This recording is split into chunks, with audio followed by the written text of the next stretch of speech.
Hi students, today we are going to learn about surface imperfections in crystals. Surface imperfections are two-dimensional type of imperfections. They refer to regions of distortions that lie about a surface having a thickness of few atomic diameters. Surface imperfections, or before going to surface imperfections, surface itself or surface is also called interfaces. They are basically classified into two types. Crystal surface or crystal interfaces are classified into two types. One is homophase and the other one is heterophase.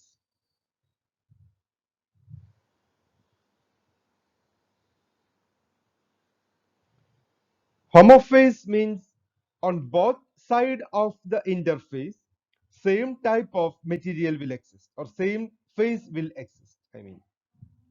And in the case of heterophase, on both sides of the interface or both sides of the surface, two different phase of matter exist.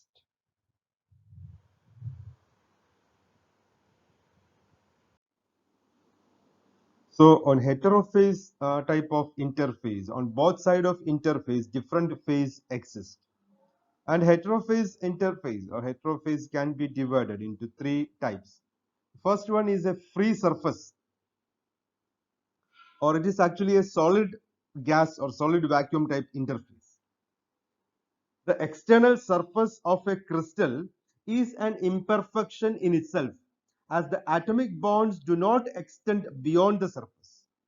So whatever is there inside, so whatever type of surrounding occur for an atom inside the crystal, it will be different than what is the surrounding for an atom on the surface. An atom on the surface is like the atom on the interface has got neighbors only below that. There is no neighbors on the top of that. So that is entirely different from the type of atoms inside the crystal. Therefore, the surface itself we can consider as an imperfection. So that comes under the category heterophase, and that is known as the free surface, or it is a solid gas type interface. Then solid liquid type interfaces. That means on one side of the interface there will be solid phase, and on the other side it will be liquid phase. Then there can be interface with both side with crystal, one type crystal on one side and another type crystal on another side. That is also possible. So these are the heterophase interfaces or heterophase surfaces that occur in a crystal. Then when it comes to homophases, that means the same type of material, the same phase occur, the same material, same phase occur on both sides of the interface. Such interfaces are known as homophase interfaces. And there are a few categories under this. The important one is called a grain boundary. And the next one is a twin boundary. And the third one is stocking fault. A grain boundary is further divided into two categories. One is a low angle and high angle, or another type of classification is a tilt boundary and a twist boundary. Now we will learn about grain boundaries. In addition to the external surface, crystals may have surface imperfections inside the crystal also. We learned about a type of heterophase imperfection, that is the crystal surface itself is an imperfection because on one side it is a solid phase and on the other side it is a gaseous phase. Okay, other than this crystal surface, there are surfaces. So inside the crystal, or for example, we can consider a piece of iron or copper. That is not exactly a single crystal. It consists of a number of crystals inside. Or we say it has it is a polycrystalline structure. So when the crystal forms from liquid, they crystallizes into different crystals, and they form what is called a polycrystalline material.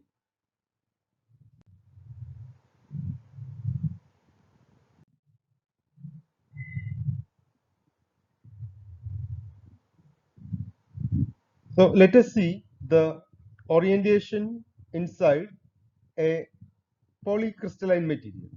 For example, here we can consider this crystal as two separate sections, one with an orientation in this way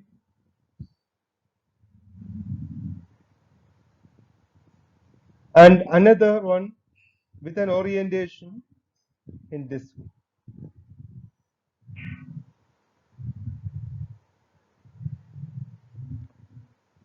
So at the boundary, there is a change in the orientation. So we call this boundary as a grain boundary, and these two are grains.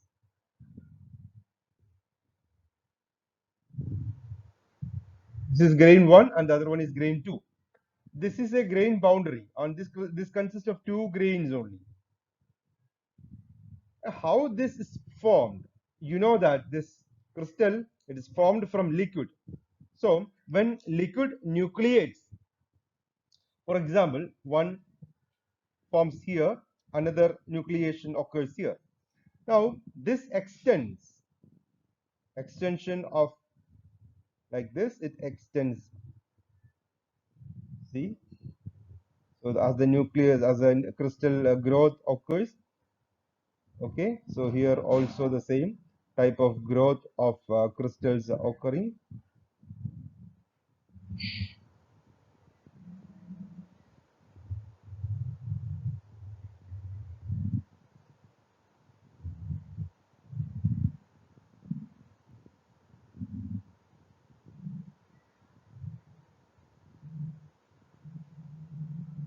Now, it is not easy for the crystal to grow further in the same direction. So there occurs a boundary between these two formations. So that will become a grain boundary. The two crystals formed are of entirely of different type of orientations. Or we say the grain boundary is a type of rotation type of defect. Okay, it is rotation because the crystals are having different rotations in this case. Okay, here only two grains we represented. In real practice, we can say that the crystal can be considered as a large number of grains that constitute a polycrystal with a different orientations. Orientations will be like this, will be like this. Then the orientation can be in this way, then orientation of this type, then orientation of this way. So we can draw this one, then this is another orientation, and this is yet another orientation. So it consists of a large number of grains. So this is grain, so here is another grain, and here is another grain 1, grain 2, like that. So this is a grain boundary. See, there are grain boundaries. Okay.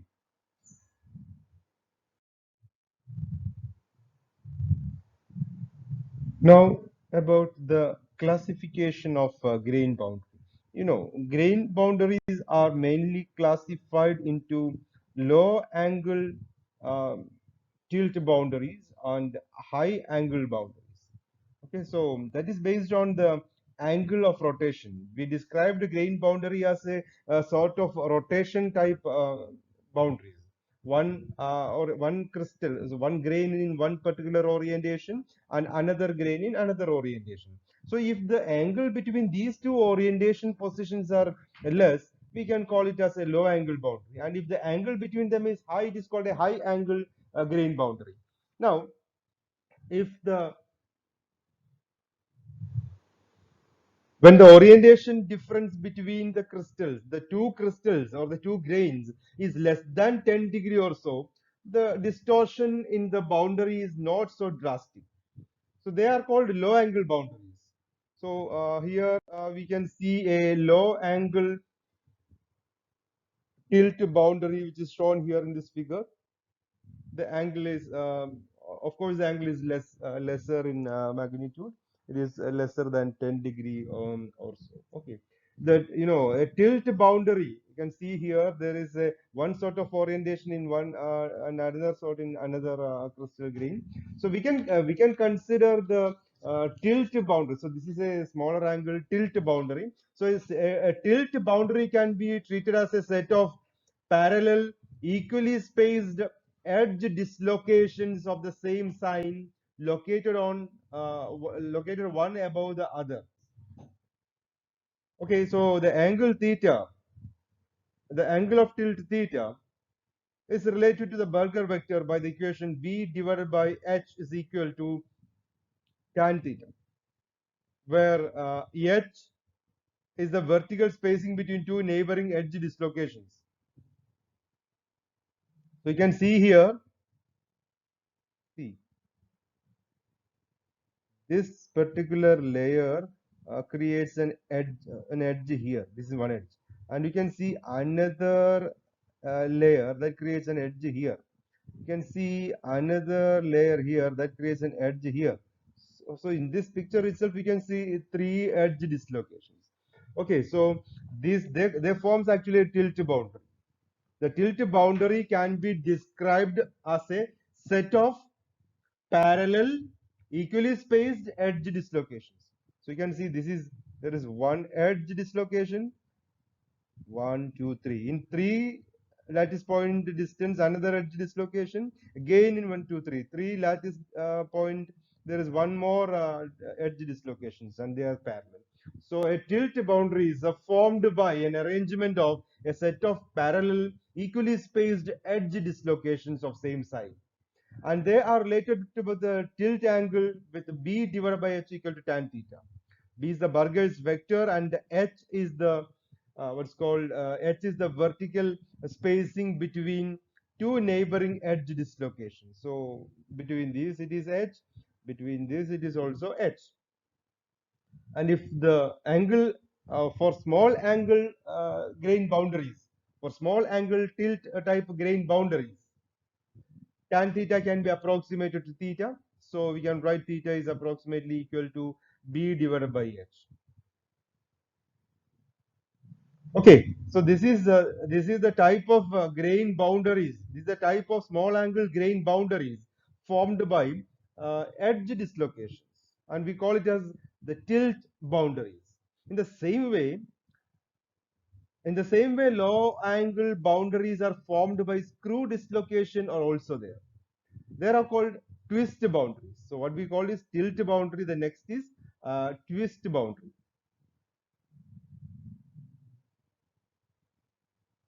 This one we learned is tilt, and the next one is twist boundary. So tilt boundary is formed by the parallel combination of edge dislocations, and twist boundaries are formed by the combination is formed by what is called screw dislocations. Okay, the tilt and twist boundaries are planar surface imperfections, in contrast to the grain boundaries, which need not be planar. In the case of the grain boundaries, we learned they need not to be planar type of boundary, but the tilt boundary and the twist boundary, they are planar type of boundaries.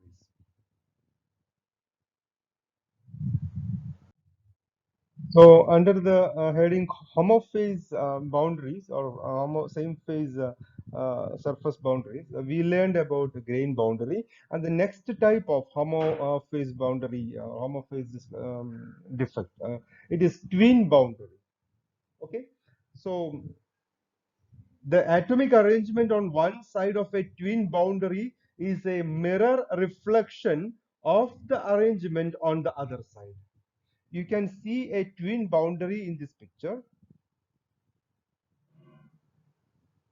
Okay, so what is actually a twin boundary? The atomic arrangement on one side of the twin boundary is a mirror reflection of the arrangement on the other side. So you can see such a type of twin boundary here. And the another thing is that, twin boundary always occur in pairs. That means the defect that caused due to one boundary will be compensated by an opposite type of tuning at the other dislocation.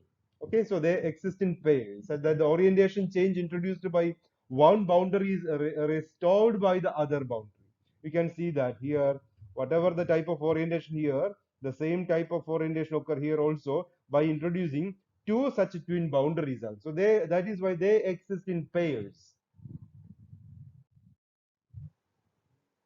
In this picture, you can see the a large number of it's actually a microstructure of brass. It consists of large number of twin in the grains. Okay, you can see twin boundaries, many twin boundaries in this structure of material brass. Okay, twins which form during the process of recrystallization are called annealing twins. Twin boundaries itself of two types. One is called annealing twins, and there is one more type that is called deformation twin. So the twin boundary which form during the process of recrystallization are called annealing twins, and those which form during the plastic deformation of the material are known as deformation twins. Another type of planar surface imperfection is the stacking fault. It's also called a translation.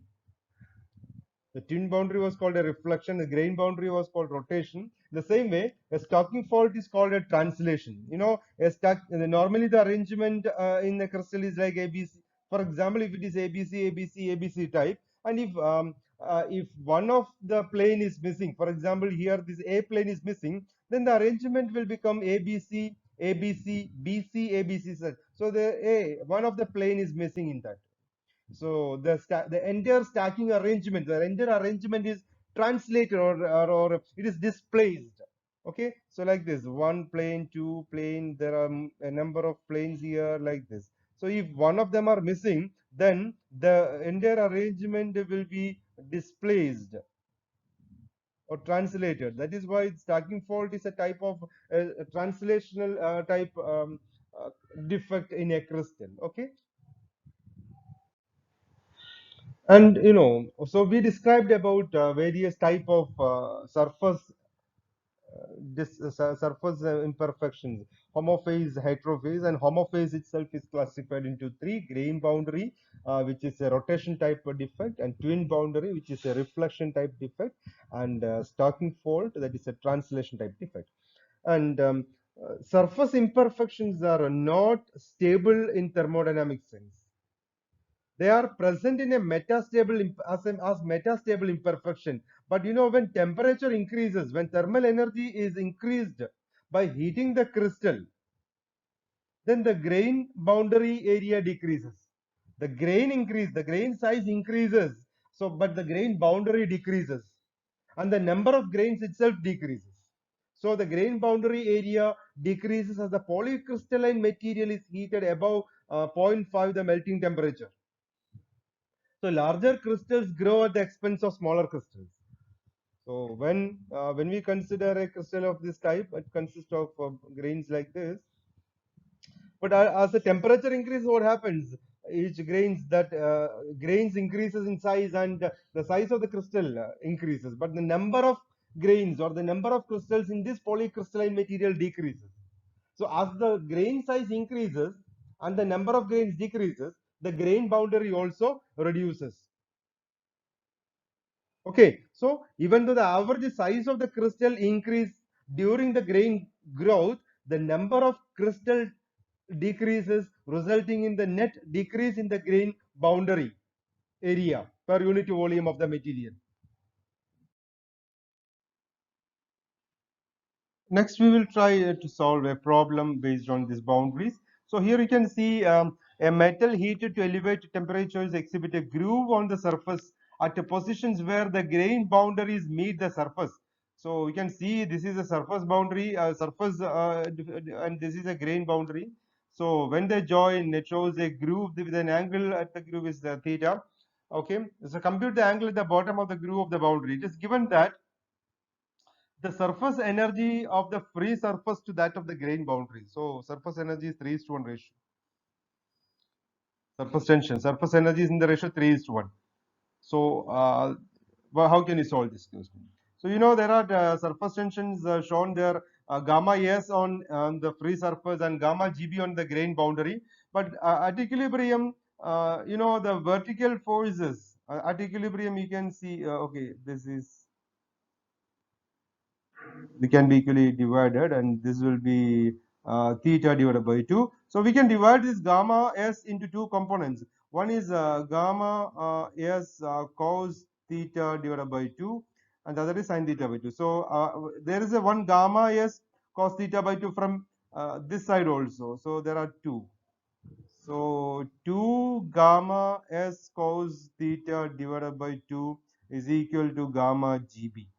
Okay, so cos theta divided by 2 is equal to 1 by 2 gamma GB divided by gamma S. But it is given that the ratio of gamma S to gamma GB is 3 is to 1. So gamma GB divided by gamma S is equal to 1 divided by 3. That we substitute here 1 by 2 times 1 by 3, that's equal to 1 by 6. So cos theta by 2 is equal to 1 by 6. And solving that to find theta, the answer for theta is 161 degree. Actually, theta by 2 will be 80.5 and theta will be 161 degree. That is the angle formed at the groove. So that is some fact about surface surface imperfections in crystals. Okay, okay, students.